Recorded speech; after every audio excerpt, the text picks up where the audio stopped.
Jeremy Matthias Bennett and Multi-dimensionality 101, part 2.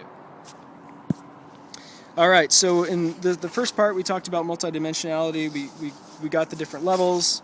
All right, third, fourth, fifth, and I wanted to provide examples and real life focuses in terms of what that looks like for a number of different people.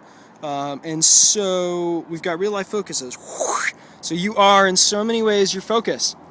So let's look at these different dimensionalities and how they apply to people that you might know in your life.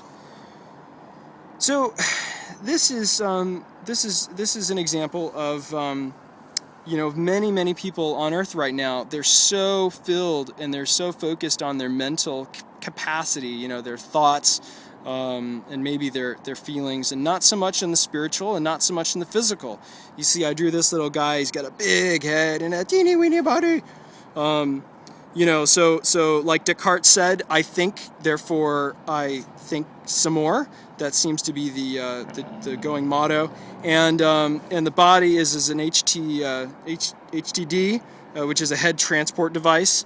For many people, that's how the reality is. For someone, for example, who places more focus on their physical body, it looks like this. You've got a physical, in the third dimension, you've got a big emphasis on the physical dimension, you've got a little bit on the mind and a little bit on the spirit. And so, represented by this guy, and perhaps he might say, if you ain't got a lot of body, you ain't nobody. I'm talking to you, brain man. Oh, really? Me? Yeah, that's right. You. Oh, gosh. Okay. So, all right. So what does it look like? Or there's some people that you might know that are overweighted on the fifth dimension. So this might they're really super spiritual, but perhaps their thoughts or their feelings, they're just super spiritual. They're about to float off the ground, and they're physically perhaps they could be more grounded. So this represented by this little amazing diva here, who you can see her aura and you can see her halo. And so, isn't my aura nice? Would you like to see my crystal collection? And what body?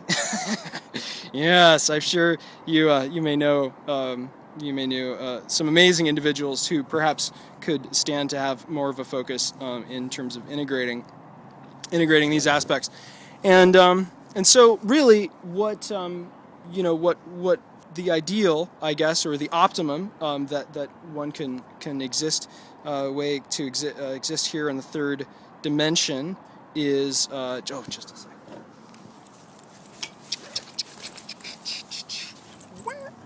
All right, prop. I was gonna have this ready before. All right.